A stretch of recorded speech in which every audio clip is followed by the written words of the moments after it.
Hello, my friends. Welcome back to my channel. I hope you are doing great today. If you're here, it means you're excited to learn English while also learning about amazing personalities who changed the world. Learning English becomes so much easier when you listen to stories, especially biographies of great leaders. Today we are going to talk about one of the most inspiring figures in history, Mahatma Gandhi. This is going to be an incredible journey, full of lessons, emotions, and powerful moments. I will take you step by step through his life, from the very beginning to his death. So grab a cup of tea or coffee, sit back, and get ready to improve your English. While learning about the man who taught the world about truth, nonviolence, and the power of simplicity. Mahatma Gandhi was born on October 2, 1869, in a small town called Porbandar, located in present-day Gujarat, India. His full name was Mohandas Karamchand Gandhi, but later people began to call him Mahatma, which means great soul. Let's start from his childhood. Mohandas was born into a Hindu family. His father, Karamchand Gandhi, was a chief minister in Porbandar, and his mother, Putlibai Gandhi, was a deeply religious woman. Putlibai was a devoted mother and followed strict rituals like fasting and praying. Her simple lifestyle and deep spirituality left a lasting impression on young Mohandas. As a child, Gandhi was a quiet and shy boy. He was not very strong or brave. In fact, he was scared of many things, including the dark. But he had a deep sense of curiosity and an eagerness to learn. He loved listening to stories from Indian epics like the Ramayana and Mahabharata, which taught him about truth and good behavior. When Gandhi was around 13 years old, he was married to Kasturba Gandhi, a girl of the same age. This was common in India at that time, but it was still a life-changing moment for young Gandhi. He often said that he learned a lot from Kasturba, as she was a strong and independent woman who supported him throughout his life. After finishing school in India, Gandhi decided to become a lawyer. In 1888, at the age of 18, he left for London, England, to study law. It was his first time leaving India, and he faced many challenges. He struggled with speaking English fluently and adapting to British culture. He felt lonely and missed his family, but he did not give up. In London, Gandhi learned a lot about Western ideas, but he also stayed connected to his Indian roots. He started eating simple vegetarian food, following his mother's teachings. This was the time when Gandhi began to read books about different religions, such as Hinduism, Christianity, and Islam. These books shaped his belief that all religions teach love and truth. Gandhi completed his law studies in 1891 and returned to India. He hoped to start a successful career as a lawyer, but things didn't go as planned. He was shy and nervous in court, and it was hard for him to argue cases. It seemed like his dream of becoming a great lawyer was slipping away. In 1893, Gandhi was 24 years old when he received an offer to work in South Africa. A businessman from Gujarat, Dada Abdullah, needed legal help for his business, and he invited Gandhi to assist him. Gandhi accepted the offer, thinking it would be a temporary job, just for 1 year. But little did he know that this journey would change his entire life. When Gandhi arrived in South Africa, he faced something he had never experienced before: racism. South Africa was under British rule at the time, and there was a clear divide between the white people and the people of color, including Indians. Indians were treated as second-class citizens and faced discrimination everywhere. One of the most famous incidents in Gandhi's life happened shortly after he arrived in South Africa. He was traveling by train from Durban to Pretoria. Gandhi had a first-class ticket, but when a white passenger saw him, he complained to the railway authorities. The officials told Gandhi to move to the third-class compartment because he was not white. Gandhi refused.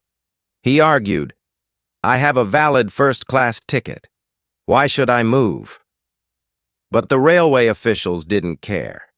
They forcibly threw him out of the train at a station in the middle of the night. It was cold, dark, and humiliating. Gandhi sat alone at the station, thinking deeply. This incident shook him. He realized that this was not just his problem. It was the problem of all Indians and people of color living in South Africa. They were being treated unfairly, and no one was standing up for their rights. Gandhi decided that he could not stay silent. After the train incident, Gandhi began to observe the situation in South Africa more closely. He saw that Indians were not allowed to vote.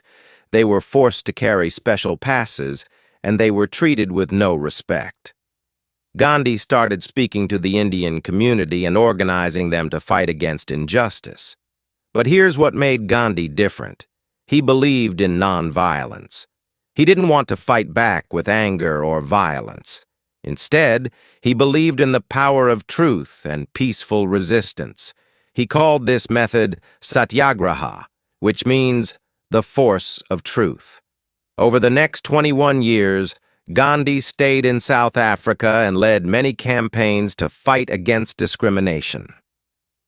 Here are some key events during this time. 1. Burning of the passes. In South Africa, Indians were required to carry special passes to prove their identity. Gandhi organized a protest where people burned these passes as a symbol of resistance. This was one of the first acts of civil disobedience led by Gandhi. 2. The Tolstoy Farm. Gandhi believed that living a simple and truthful life was important. He started a community called the Tolstoy Farm, where people lived together, worked hard, and followed his principles of nonviolence and truth. 3. The March Against Injustice. In 1913, Gandhi led a large march of thousands of Indians to protest against unfair laws. The march was peaceful but powerful, and it drew attention to the struggles of Indians in South Africa. During his time in South Africa, Gandhi completely transformed as a person. He became stronger, wiser, and more determined to fight against injustice. He also adopted a simple lifestyle. He wore plain clothes, ate simple food, and focused on serving others. In 1915, after spending 21 years in South Africa, Gandhi returned to India. He was 45 years old and had already become a well-known leader because of his work in South Africa. But now his focus shifted to his homeland. India was under British rule, and the people were suffering greatly. Heavy taxes, poverty, and lack of freedom were everyday realities. Gandhi knew he had to do something. When Gandhi returned to India, he didn't immediately jump into politics. Instead, he spent the first few years traveling across the country. He visited small villages, talked to farmers, and observed the lives of ordinary people. Gandhi realized that most Indians lived in poverty. They didn't have enough food, clean water, or proper clothes. Farmers were forced to pay high taxes to the British, even when their crops failed. Gandhi felt the pain of the people deeply and decided that his life's mission would be to help them. One of Gandhi's first major campaigns in India happened in Champaran, a district in Bihar. The farmers there were being forced to grow indigo, a crop used to make blue dye, instead of food. Even worse, they were paid very little for their hard work. The farmers were starving, and they had no way to fight back. In 1917, Gandhi went to Champaran to understand their problems. The British authorities tried to stop him, but Gandhi didn't back down.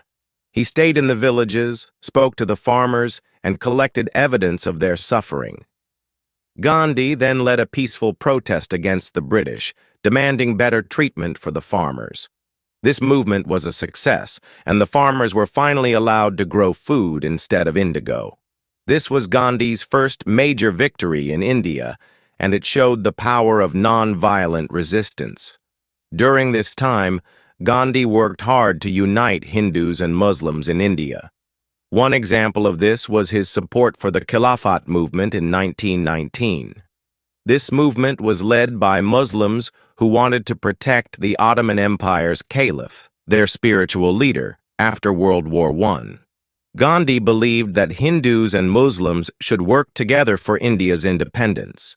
He supported the Khilafat movement, which helped bring the two communities closer. This unity was very important for the independence struggle. By 1920, Gandhi had become the most important leader of the Indian independence movement. He launched the non-cooperation movement, which was a nationwide protest against British rule. Gandhi asked Indians to 1. Boycott British goods. Stop buying British clothes, tea, and other products. 2. Resign from British jobs. Quit working for the British government. 3. Reject British schools. Pull children out of British-run schools. Instead, Gandhi encouraged Indians to use Swadeshi products, meaning goods made in India. He even started spinning khadi, a type of hand-woven cloth, and encouraged others to do the same. Spinning khadi became a symbol of self-reliance and freedom. This movement gained huge support, and millions of Indians joined Gandhi's call for non-cooperation. However, the movement faced challenges. In 1922, some protesters in a village called Chauri Chaura turned violent and set a police station on fire, killing several policemen. Gandhi was deeply upset by this incident because he believed in nonviolence. As a result, he called off the movement, even though it was very successful. In 1930, Gandhi launched one of the most famous protests in history, the Salt March. At that time, the British had a monopoly on salt. They taxed salt heavily, making it expensive for ordinary Indians. Gandhi decided to challenge this unfair law. On March 12, 1930, Gandhi and 78 of his followers began a 240-mile march from his ashram in Sabarmati to a small village called Dandi, near the sea. Thousands of people joined him along the way. When they reached the seashore on April 6th, Gandhi picked up a handful of salt from the ground, breaking the British salt law. This simple act became a powerful symbol of resistance. The Salt March inspired millions of Indians to join the independence movement. Gandhi was arrested many times by the British, but instead of weakening the movement, his arrests made him even more popular. People saw him as a symbol of courage and sacrifice. Each time Gandhi was imprisoned, more and more people joined the struggle for freedom. In 1942, during World War II, Gandhi launched the Quit India movement, demanding that the British leave India immediately. He gave a powerful slogan, "Do or die." He asked Indians to fight peacefully but with determination, saying they must not stop until they achieved freedom. The British responded by arresting Gandhi and other leaders. Protests erupted across the country, and people showed incredible bravery. The movement created massive pressure on the British government to leave India.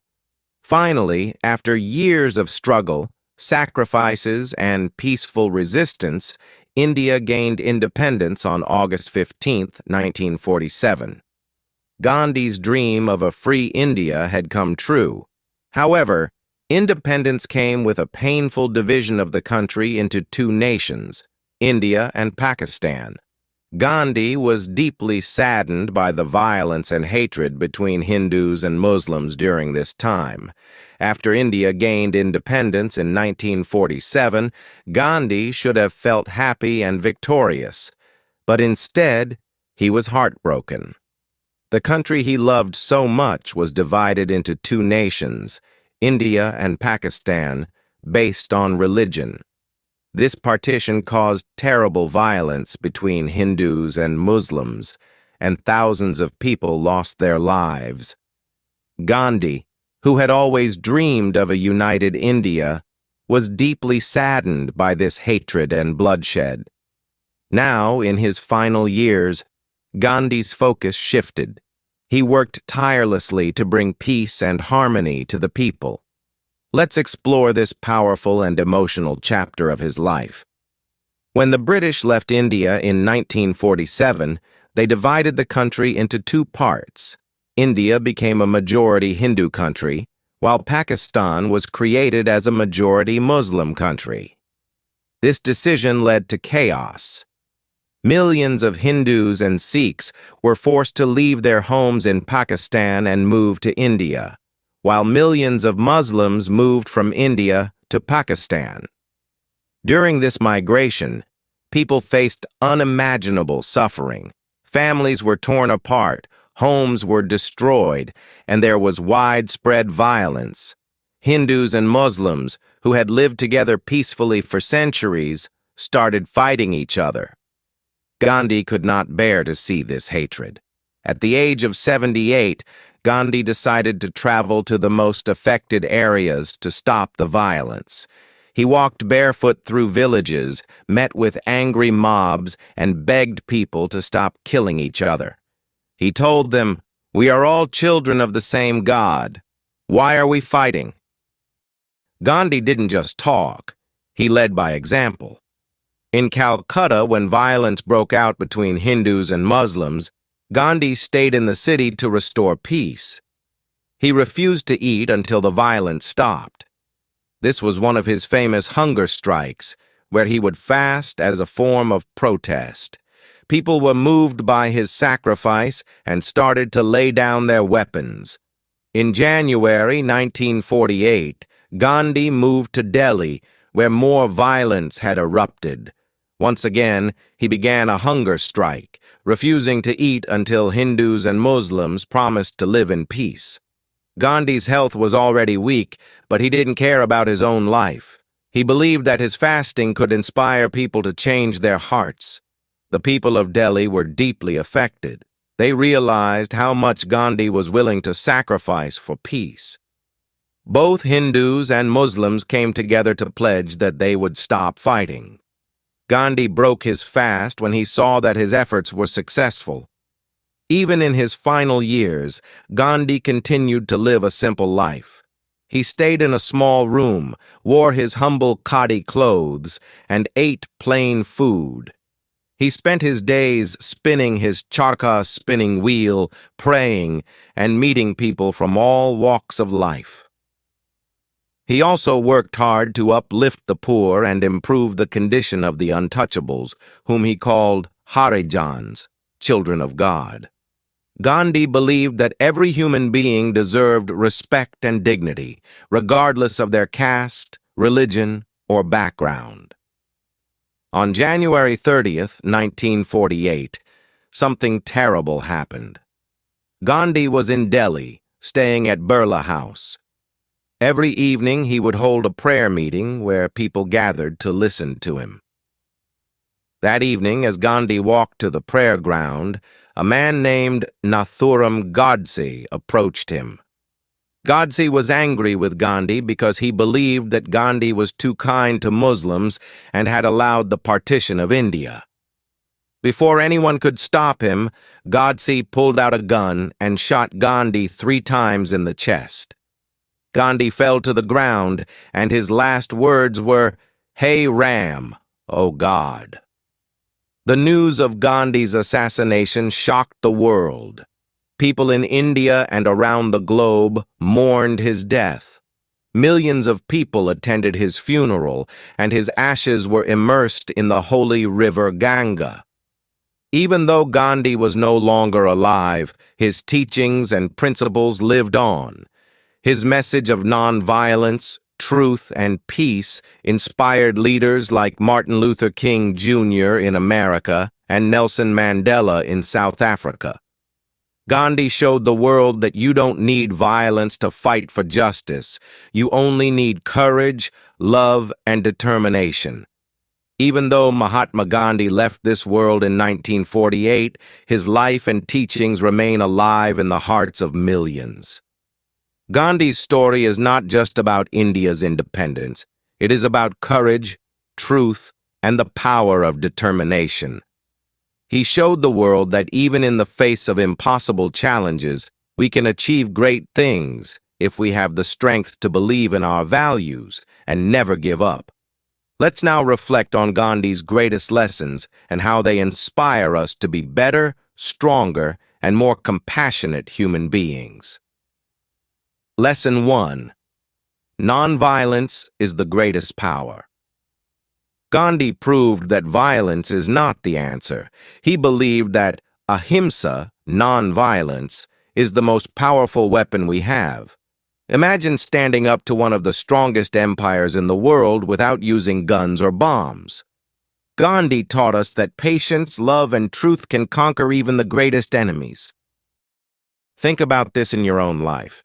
Maybe you're facing problems at school, work, or with people around you. Gandhi's message reminds us to deal with conflicts calmly and with kindness. No matter how hard things get, we can always choose peace over anger. Lesson 2. Stay true to your principles. Gandhi believed deeply in truth. He called his life an experiment with truth because, for him, nothing was more important than being honest with himself and others. Even when people doubted him or criticized him, Gandhi stayed true to what he believed in. This is a lesson for all of us. When you have dreams and goals, the world might try to pull you down. People might say you're not good enough or that your dreams are too big. But Gandhi teaches us that we should never let go of our values. If you believe in yourself and work with honesty, nothing can stop you from achieving your dreams. Lesson 3. Small actions can change the world. When Gandhi started spinning khadi or making salt at Dandi, people laughed at him. They thought these were small, meaningless actions. But Gandhi showed that even the smallest steps can create the biggest changes. In our lives, we often think that our efforts are too small to matter. Maybe you feel like you're not doing enough or that your dreams are too far away. But remember this: big changes start with small steps. If you take one step every day toward your goal, you will eventually reach it. Lesson 4. Simplicity is the key to happiness. Gandhi lived a very simple life. He didn't need fancy clothes, big houses, or expensive things to be happy. For him, happiness came from helping others and staying close to his values. Today, many of us chase after material things, thinking they'll make us happy. But Gandhi's life reminds us that true happiness comes from within. It comes from kindness, gratitude, and living a meaningful life. Lesson 5. Never give up. Perhaps the most inspiring part of Gandhi's life is his determination. Imagine how difficult it must have been for him to fight against an empire as powerful as the British. He was jailed, beaten, criticized, and betrayed. Yet he never gave up. Gandhi believed that every failure was a step closer to success. He often said, "First they ignore you, then they laugh at you, then they fight you, and then you win." This is a lesson for all of us.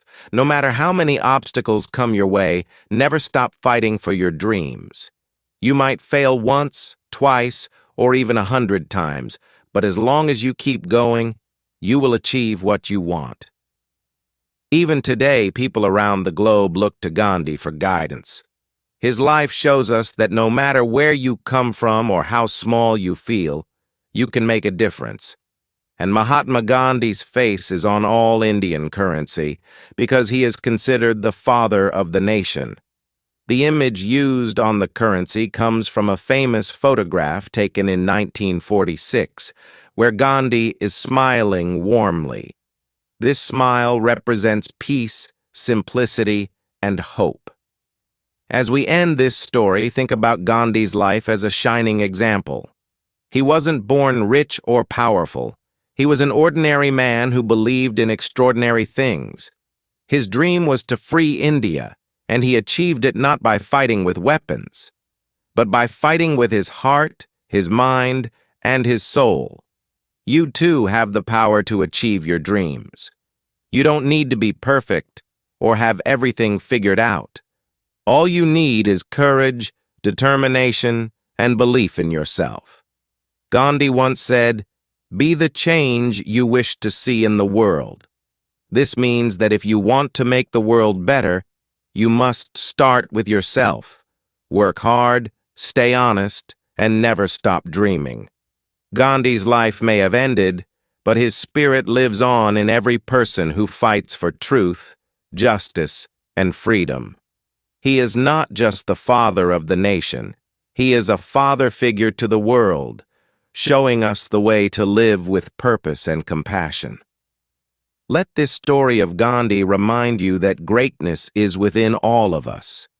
You can overcome any challenge, achieve any dream, and make the world a better place, just as Gandhi did. Remember, you are stronger than you think, braver than you know, and capable of amazing things. Keep going and never give up. This was the story of Mahatma Gandhi, an ordinary man who changed the world. Thank you for listening. Let me know what you learned from